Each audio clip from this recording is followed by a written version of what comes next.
A white CEO walks into the boardroom, knowing today might cost her crown. Across the street, a black coffee man waits, the only one who sees her shaking. When the board forces an impossible choice, which life will she burn to stay on top? Before we dive in, make sure to hit subscribe, tap like and share this video. The more voices we reach, the louder these stories become. And drop your city in the comments. Let's see where love finds us. The first thing anyone ever noticed about Vivian Locke was how much space she took up. On purpose. Not just the way her thick, curvy hips filled out a fitted black pencil skirt, or how her cream silk blouse pulled slightly across her full chest when she moved. It was the way she walked through the glass doors of Lock and Lyric Capital, like everything in that marble lobby had been placed there to witness her existence. Today, though, she felt like she was barely holding herself together. Her nude heels clipped too fast on marble as she crossed the lobby, red lipstick flawless but her eyes tight. A dozen screens on the walls flashed numbers, stock prices, market sentiment, one particular line of red sliding downward like a slow insult. Her company, her name on the building, her name in every article, every headline that used to worship and had started to question. Vivian. The board moved up the call to 9, her assistant said, jogging alongside her, tablet in hand. They want projections, and Carter sent over revised. Tell Carter I'll look at projections when I've had coffee, she cut in, not slowing. Real coffee, not whatever that sludge in the break room is. Yes, ma'am. The elevator doors slid open with a soft ding. She stepped in, thumb hovering over the button for the top floor. Her heart was pounding. For a moment she just stared at her reflection in the mirrored wall. Curves wrapped in a sharp black blazer, pale skin, a fall of honey blonde waves pinned back at the sides. On screen she was always composed. Here, alone in a metal box, all she could see was the tremor in her hand. Get a grip, Viv. She hit L instead. The doors closed, then opened again into the lobby. Her assistant blinked. Miss Locke? I'm going out, Vivian said. Forward any fire to my email. I'll feed on it later. She didn't wait for a response. The morning air outside bit against the thin silk of her blouse. The city was already awake. Horns, footsteps, a bus grumbling at the light. Across the street, wedged between a newsstand and a dry cleaner, was a coffee cart she'd never really noticed. Dark wood, black canopy, little string lights still glowing weakly against the grey. Steam curled upward. A chalkboard sign leaned against one wheel, handwritten in neat, confident letters. Open quote. Black River Coffee. Brewed honest. No masks. Close quote. She almost turned away. She usually ordered from the Artisan Cafe 2 blocks down, where the baristas knew her name, title, and that she liked her lattes with oat milk and a shot of vanilla because someone had once told her sugar made stress easier to swallow. But something about the words no masks needled her. Vivian crossed the street. There was only one person behind the cart. A tall black man, sleeves rolled up on a dark charcoal Henley, apron tied low over jeans that did nothing to hide the strength in his thighs. The early light slid across his warm brown skin, catching the curve of his jaw, the clean line of his fade. He moved with an easy precision, flipped the portafilter, grind, tamp, lock, pour, like his hands had done this 1,000 times and still cared how it came out. He looked up as she approached. His eyes were dark, almost black, but not flat. Watchful, curious. They took her in quickly, heels, blazer, expensive watch, the tension in her shoulders, and landed on her face like he'd already read the rest. Morning, he said. His voice was low and smooth, with a calm she felt in the back of her neck. Rough start? She stiffened. I didn't say that. You didn't have to. He didn't say it like a dig, just a simple fact. That annoyed her more. Vivian tugged her blazer tighter around her curves, suddenly aware of how much she was breathing. Large oat milk latte, extra hot, 1 pump vanilla. He studied her for a beat, the corner of his mouth ticking up. So no masks, huh? She blinked. What's that supposed to mean? You ordered like you do it every day, he said, already reaching for a cup. Like a script. Lots of script in this part of town. But your shoulders are up near your ears and your eyes keep checking your phone like it owes you money. I'm guessing what you want and what you're used to aren't the same thing. Vivian's spine snapped even straighter. Do you always analyze your customers, or am I getting the special therapy roast? He chuckled, a low, warm sound that slipped under her defenses before she could stop it. You're getting the "I've been doing this long enough to know when someone needs something stronger than vanilla roast." She opened her mouth to argue. Her phone buzzed in her hand. "Board call in 52 min. Are you prepared this time? Carter." The words slid into the pit of her stomach and settled there like ice. Her chest tightened. She didn't realize she'd inhaled too fast until her vision edged grey for half a second. She gripped the side of the cart, nails digging into the wood. "Hey!" His voice softened. "You with me?" "I'm fine," she snapped automatically. Her throat burned. He set the portafilter down and stepped a little closer. Not so close that he crowded her, but close enough that she could see the tiny silver ring in his left ear, the faint scar under his jaw where a razor had nicked him once and never quite faded. "Breathe with me for a second," he said. "I don't. In through your nose for 4. Hold for 4. Out your mouth for 6. He lifted his hands, palms up, like he was offering the air itself. "Come on. Humour the coffee guy." The coffee guy, Vivian should have laughed. Should have brushed him off, tossed her hair, made some cutting remark about men who thought they knew her.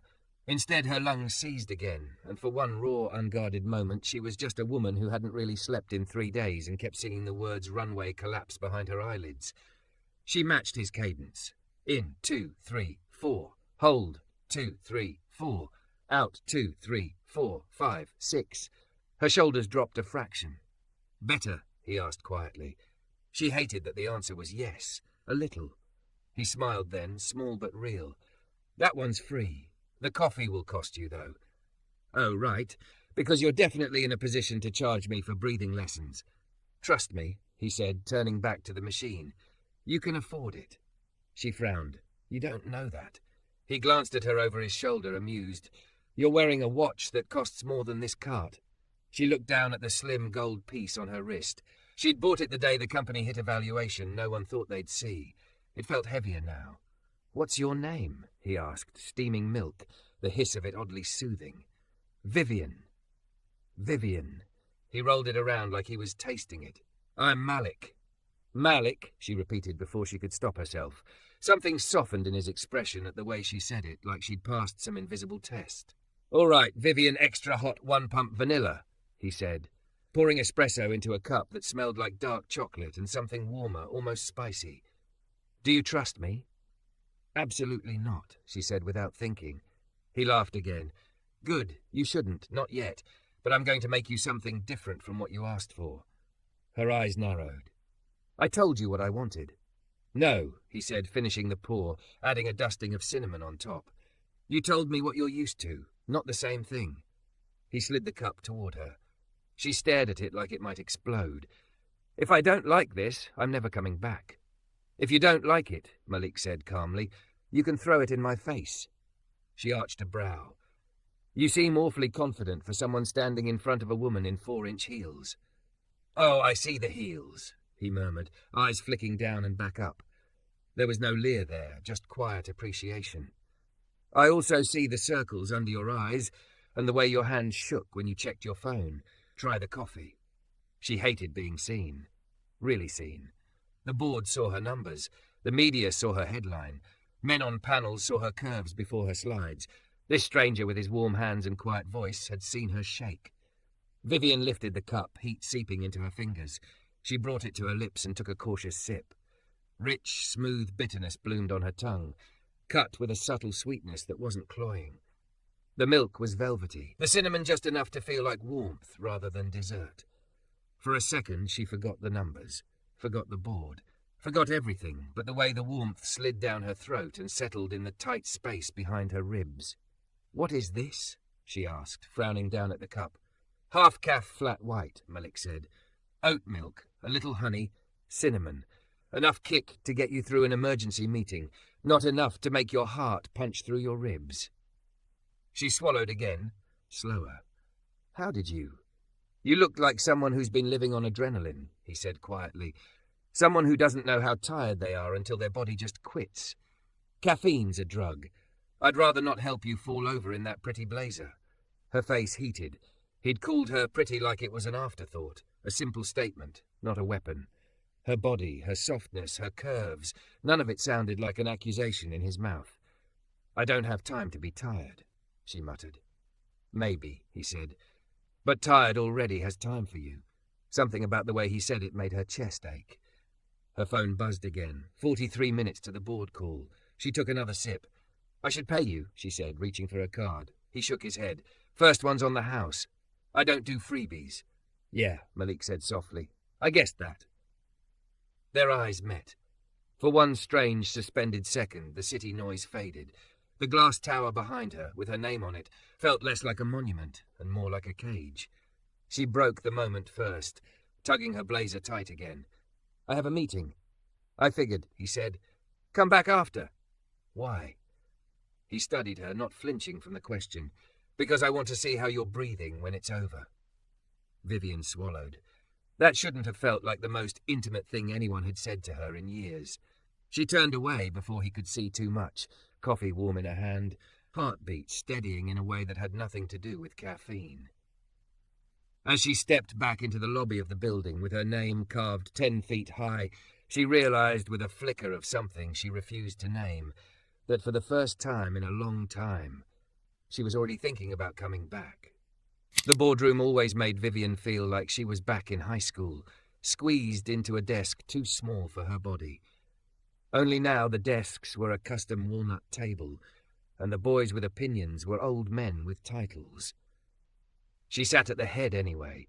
Her blazer had never felt tighter, her thick thighs pressed against the underside of the leather chair, feet balanced on 4-inch heels, because someone had once told her tall women intimidated people, and she'd thought, good. The big screen on the wall glowed with charts she'd reviewed until 2 in the morning. Let's begin, said Carter, CFO from her right. Square jaw, perfect part in his hair, tie knotted like a noose. Vivian, she stood. 13 faces watched her, 11 men, 2 women. The women's eyes were wary, the men's were calculating. Outside the floor-to-ceiling windows, the city was a grid of glass and steel, indifferent to the fate of Lock and Lyric capital. She walked to the screen, coffee cup in her hand. Malik's coffee. The warmth had faded, but the memory of that first sip lingered, like someone had lit a candle in the dark and she was still surprised it hadn't gone out. She cleared her throat. As you can see, our Q3 numbers reflect a contraction in consumer lending volume due to interest rate hikes and tightening regulatory scrutiny. However, interrupted Gerard, one of the older board members, we expected better insulation. That's what you promised us when we approved your expansion strategy. He didn't say when we took a chance on a woman who looks like you. He didn't have to. Vivian's jaw tightened. Our insulation puts us ahead of most of our competitors, but we can't pretend we're untouched by macroeconomic. Excuses, someone muttered, her chest squeezed. For a heartbeat, she was back at 17, shoulders hunched in a too-small desk while a guidance counselor told her, girls like you don't usually lead. She heard Malik's voice in her head. In through your nose for 4, hold for 4, out for 6. She inhaled, 1, 2, 3, 4. Held her breath, 1, 2, 3, 4. Let it out slow.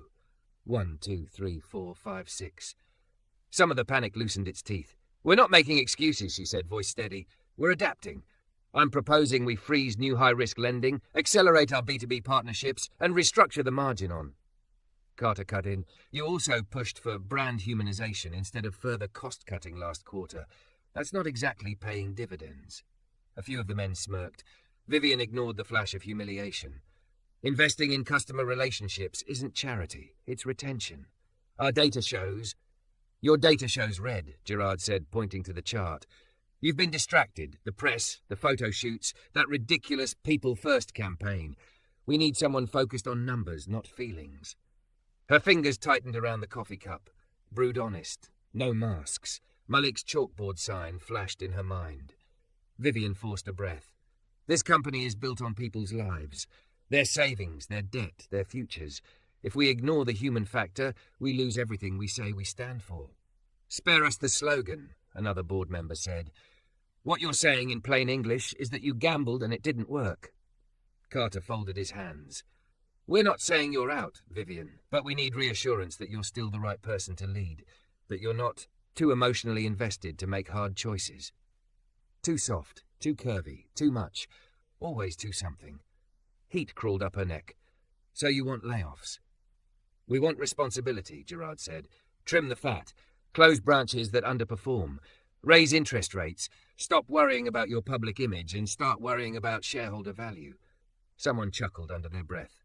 She didn't catch the words, only the cadence, for someone who looks like that.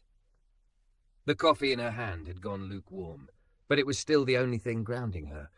Malik had chosen half-calf like he could see her heart breaking a sweat. She took a breath. Fine, she said. You want hard choices? Here's one.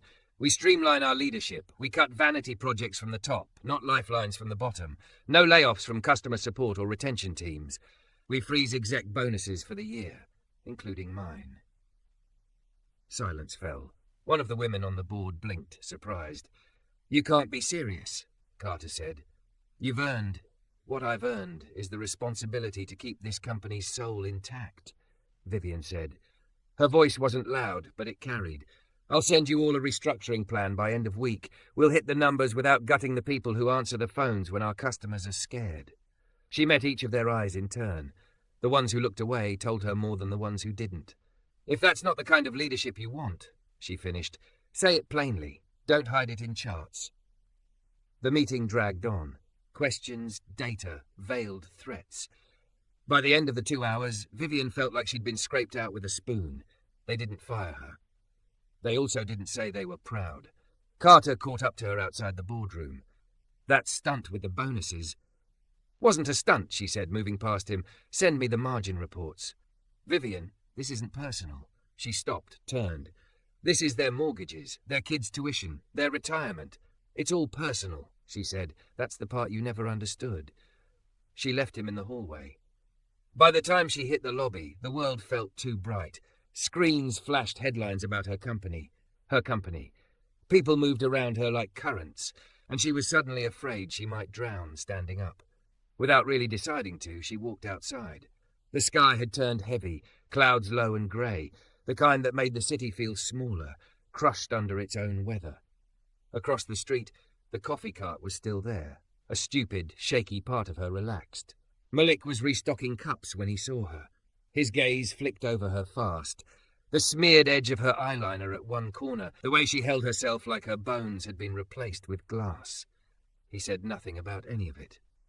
Hey, he said instead, that low voice wrapping around the space between them. How's the breathing? She exhaled, a humorless laugh. Apparently not what the board wants. He gestured to the side of the cart. Come back here. I don't.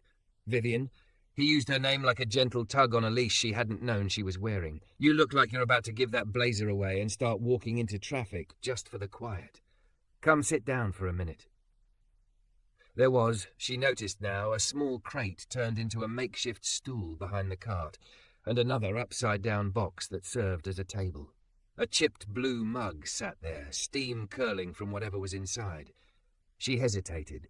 She did not sit where other people told her to sit. She commanded tables. She didn't perch at them. But he'd said her name like a refuge, not an order. Vivian stepped behind the cart. The space was cramped, forcing her close enough to smell him. Coffee, soap, and something warm and clean beneath it. His shoulder brushed her arm for a moment. He was solid in a way that made her too aware of how hollow she felt. She sat. Her skirt pulled a little across her thighs, but she didn't adjust it. For once, she didn't care if someone thought her too much. Malik poured something from a thermos into a fresh mug and handed it to her. Not coffee, she sniffed. Ginger, lemon, maybe honey. I didn't order this. That's the point, he said. You look wide enough. This'll bring you down without knocking you out. She wrapped her hands around the mug. The warmth seeped into her palms, up her arms. Board meeting? He asked. She took a sip. The ginger burned sweetly in her throat. How'd you guess? You're back here less than 3 hours after you left. Your lipstick is 80% gone, and your shoulders are doing that thing again. He mimed her tension. Wow, she muttered. You're observant. Must be useful for judging strangers. I don't judge, he said softly. I notice. Big difference. She stared into the steam rising from her mug. The words tumbled out before she could stop them. They want layoffs, she said. Of course they do. People in expensive suits love cutting people who can't afford them. Malik leaned his hip against the cart, crossing his arms. And you said no. It wasn't a question. I told them to cut from the top, she said, including my own bonus. They looked at me like I'd grown a second head. A smile tugged at his mouth. That explains the murder in your eyes. Funny. He tilted his head. You did the right thing. She barked a laugh. That's not how they define right. How do you define it? He asked. Her fingers tightened on the mug. Not ruining people's lives, so a line on a chart looks nicer. He nodded, like this was the most obvious thing in the world. Then you did the right thing. She looked up. You say that like you know something about charts. He held her gaze for a second, then shrugged. Used to wear the suit, remember? Different building, same lies. I was in risk analytics for a bank downtown. Long hours, good pay. Black man in a navy suit with an ID badge. They love that. What happened? She asked before she could stop herself. One day, he said slowly, I watched a room full of people decide to push a product that would crush the folks they pretended to help. All legal, all aggressive growth. I raised my hand, asked if we'd want our own mothers on that plan. He let out a breath through his nose. They laughed, said my job was to price the risk, not feel it. Something twisted in Vivian's chest. So you left? So I left, he confirmed. Took what I'd saved, bought this cart. He tapped the wood affectionately. Now I sell caffeine and occasionally talk stubborn CEOs through breathing. She stared at him. Why brewed honest, no masks? She asked, nodding toward his sign. Because the only way I know how to live with myself, he said, is to build a life where I don't have to lie to keep my job. The words sank into her, heavy and warm. No masks. Her life was masks, the perfect outfits, the curated quotes, the version of herself that fit on magazine covers, curvy disruptor, unexpected leader, all of it a performance that had started as armor and calcified into a cage. You're quiet, Malik said softly. I'm thinking, she said. Must be dangerous, he teased. She smirked weakly. You have no idea. They fell into a silence that didn't demand anything from her. People came and went at the front of the cart. Malik stepped out once to pull a shot, hands steady, voice warm and easy with other customers. Then he came back, like it was natural to orbit around her bench. Vivian sipped her ginger tea, feeling her heartbeat gradually match the rhythm of the city instead of racing ahead of it. Thank you, she said at last, surprising herself. For what? He asked. For this, she gestured around vaguely. For the breathing, for the not losing your mind when I walk up looking like a catastrophe routine. He smiled, slow and genuine. Vivian, you walked up here looking like a woman who carries too much and still shows up. That's not a catastrophe. Her throat tightened. No one at her level ever talked about her showing up, just whether she was delivering. You keep coming back like this, Malik said lightly. People are going to think you're into my tea. Heat crawled up her neck. It's just good tea. His eyes flicked to her mouth where her lipstick was faded, softer. Yeah, he murmured. It is. For the rest of the day, as she went back into the building with her name on it, Vivian carried his words with her like a second heartbeat. She didn't know it yet. But that morning, between a boardroom that questioned her soul and a coffee cart that didn't ask her to hide it, something had shifted. She had ordered coffee. And somehow, without meaning to, she'd started to find something dangerously close to forever in the eyes of the man who'd handed it to her. It happened slowly enough that Vivian could pretend it wasn't happening. At first, Malik was just a detour. A 20-minute pause between war with the board and another day of holding her company together with spreadsheets and sheer will. Then it became a habit. 1 week turned into 2. 2 turned into 4. Mornings she'd step out of the black car or push through the revolving doors, and instead of taking the elevator straight to the top floor, her heels would carry her across the street like they'd been programmed. Sometimes she ordered coffee, sometimes the ginger tea that had become their running joke. Sometimes she tried to pay and he let her. Sometimes he swatted her card away and told her she'd overpaid enough in other parts of her life. They talked. Not all at once and not in dramatic confessions. Little pieces. He learned she hated being called ma'am, because it sounded like a box someone wanted to stuff her in. She learned he'd grown up in a neighborhood that the bank he used to work for called emerging market, while redlining it into corners. He noticed she tapped her nails against the coffee cup when she was doing math in her head. She noticed his voice dropped half an octave when he asked people how they were, and actually waited for the answer. Sometimes they just existed. There were mornings she sat on the crate behind the cart, skirts stretching over thick, powerful thighs, blazer abandoned, head tipped back against the building as the city moved past them. Malik worked in front, taking orders, but his presence was a constant, like a hand on the small of her back. On the really bad days, when an article dropped with a photo of her and a headline like "Curves, Chaos, and the CEO Under Fire," she'd come to the cart with her jaw clenched so tight her teeth ached. He would take one look and not mention the article at all. "Breathe with me," he'd murmur, and they'd do that stupid 4-4-4-6 rhythm until the buzzing in her skull eased. She told herself it was practical. He was helping her stay functional. It was about survival, not feelings. Then the email came. It landed in her inbox on a Tuesday at 4:07 p.m. Subject line simple and sharp. Open quote. "Board proposal. Leadership transition discussion." Close quote. "Thank you for your continued work in this challenging environment." The words blurred. "If you are unwilling to implement the recommended restructuring, we will have no choice but to explore alternate leadership." She stared at the screen until the black text swam on white. "Vivian?" Carter's voice crackled through the speakerphone on her desk. "You've seen it?" "Oh, I've seen it," she said. Her voice sounded far away, even to her. "This doesn't have to be hostile," he said. "You agree to the plan, we frame it as decisive leadership.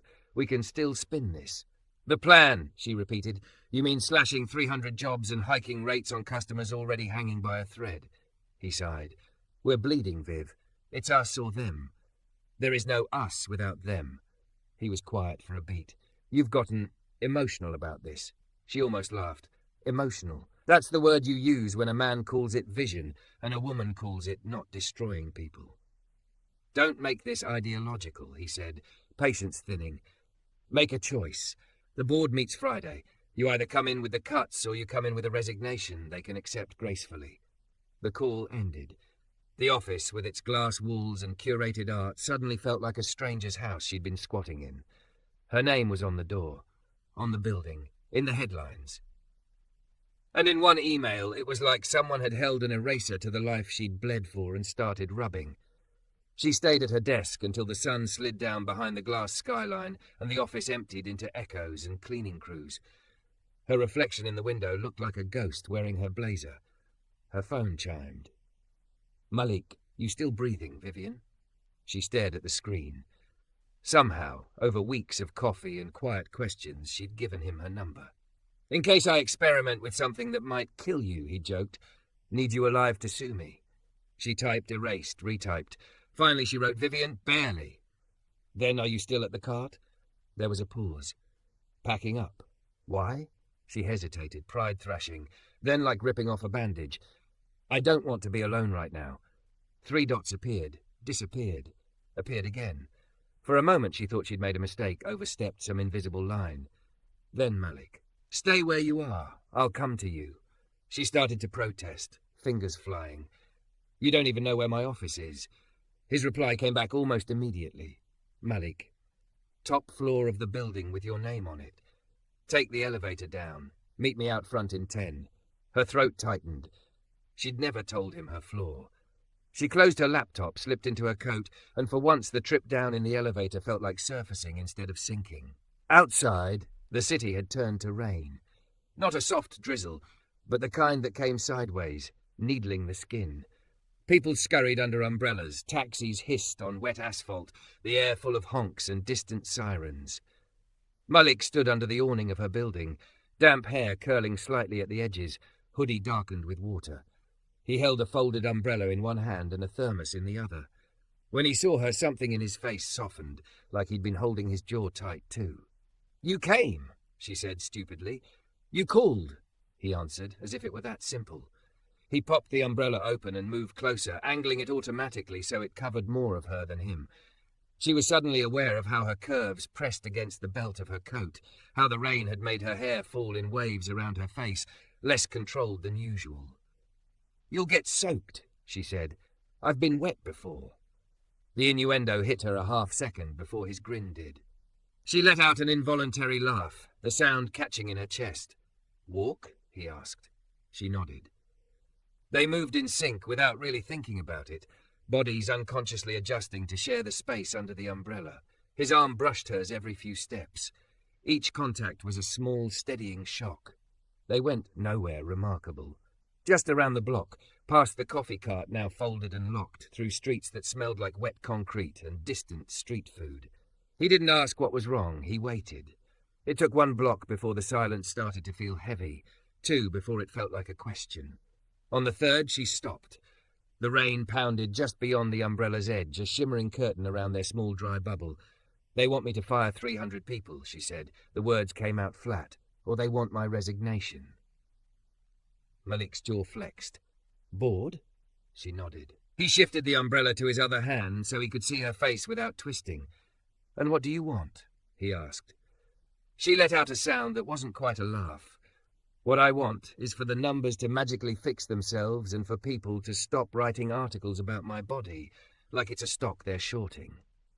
He stayed quiet. "What I want," she said again, softer, "is to keep the promise I made when I took this job. That this company wouldn't become another profit machine chewing people up." "And what happens if you can't do that from that chair anymore?" he asked gently. Her fingers curled into fists in her pockets. "Then who am I?" His gaze didn't flinch. "You're the woman who walked out of a marble lobby and crossed the street to read a chalkboard that said no masks, even though your whole life is masks." Her throat burned. "You're the woman who offered to cut her own bonus before she cut a single call center job. Malik, you're the woman who sits on a crate behind a coffee cart in a skirt that costs more than my rent and drinks ginger tea out of a chipped mug like it's the only honest thing she's had all day." Tears pricked at her eyes, hot and unwelcome. She blinked up at the rain instead. "You won't stop being her because they take your key card," he said. "They'll lose you. You won't lose yourself." She looked at him then, really looked. Rain dotted his jaw, caught in his lashes. The city's neon bounced off puddles and up into his eyes, turning the dark there rich and deep. His hoodie clung to broad shoulders, and she could see a faint tremor in the hand holding the umbrella, not from fear, but from the strain of keeping it there without complaint. "You left your suit," she said quietly. "Did you feel like you were throwing your life away?" He shook his head. "I felt like I was finally picking it up." Silence stretched between them, full of traffic and rain and the sound of 2 hearts beating too loud. "I'm scared," she said. The admission tasted strange, like speaking a language she hadn't used in years. "I know," he said. "Do it scared." Her laugh came out broken. "You make it sound easy."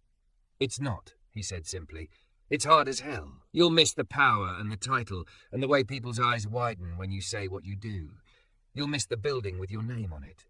He hesitated. "But I think you already miss yourself more." That landed like a stone in a still pool.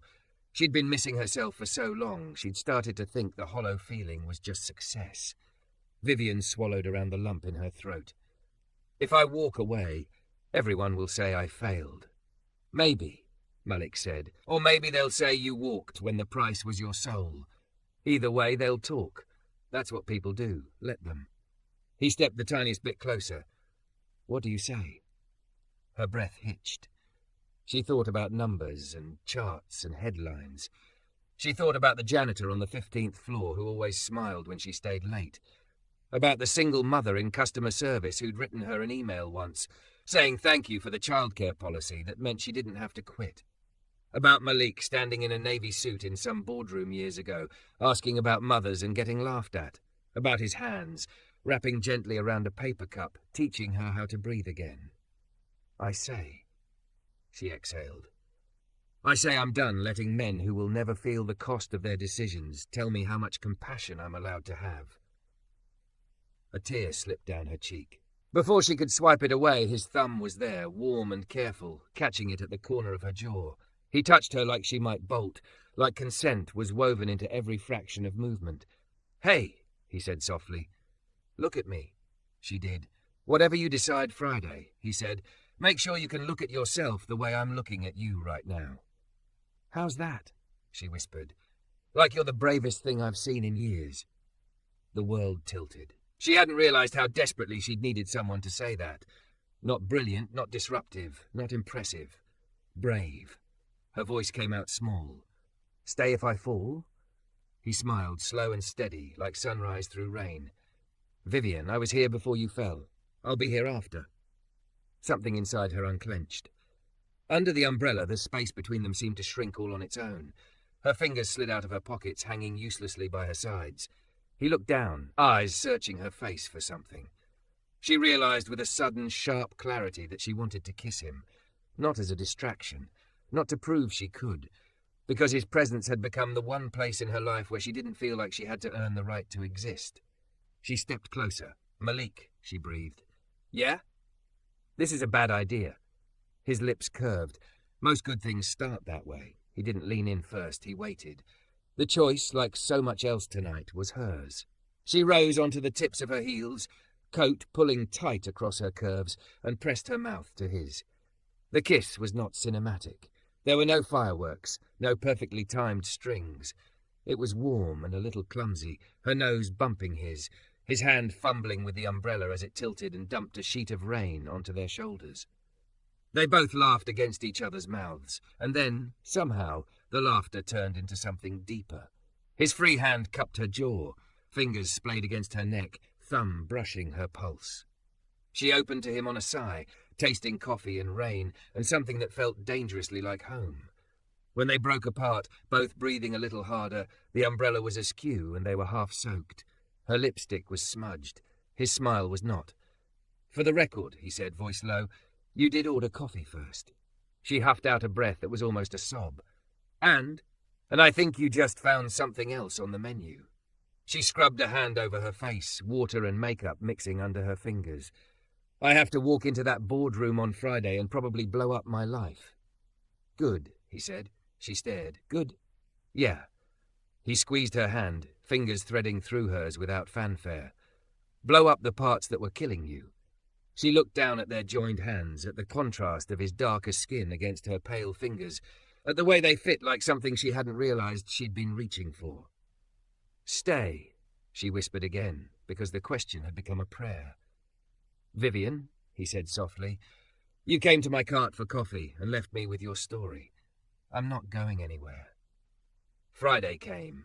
She walked into the boardroom wearing a black dress that hugged every curve she'd once tried to hide, and red lipstick applied with hands that didn't shake. She laid down a restructuring proposal that protected as many jobs as possible, and a letter. Her resignation. They protested. They threatened. They tried to guilt her. She left the keycard on the table anyway. Outside, the air smelled like rain and roasted beans. Across the street, under the familiar black canopy, Malik looked up as if he'd felt something shift in the universe. He watched her approach, tie loosened at his throat, hands braced on the cart. "Well?" he asked when she reached him. "I walked," she said. And it hurts," she admitted, "and it feels like I can breathe for the first time in years." His smile grew, slow and proud. "Brewed honest," he said, nodding to his sign. "No masks." She stepped behind the cart without asking, took the mug he held out, and for the first time since she was a girl, Vivian Locke let herself imagine a future where her worth wasn't welded to a title plate. Maybe there would be another company someday, one built on the values she refused to abandon. Maybe she'd invest in people the way she wished someone had invested in her younger self. For now, there was rain on the pavement, warmth in her hands, and a man who had looked at all her too much and called it brave. She had ordered coffee. And in the quiet, stubborn way the best stories start, she'd found the beginning of forever, standing across a worn wooden counter, in the steady eyes of the black man who'd taught her how to breathe again.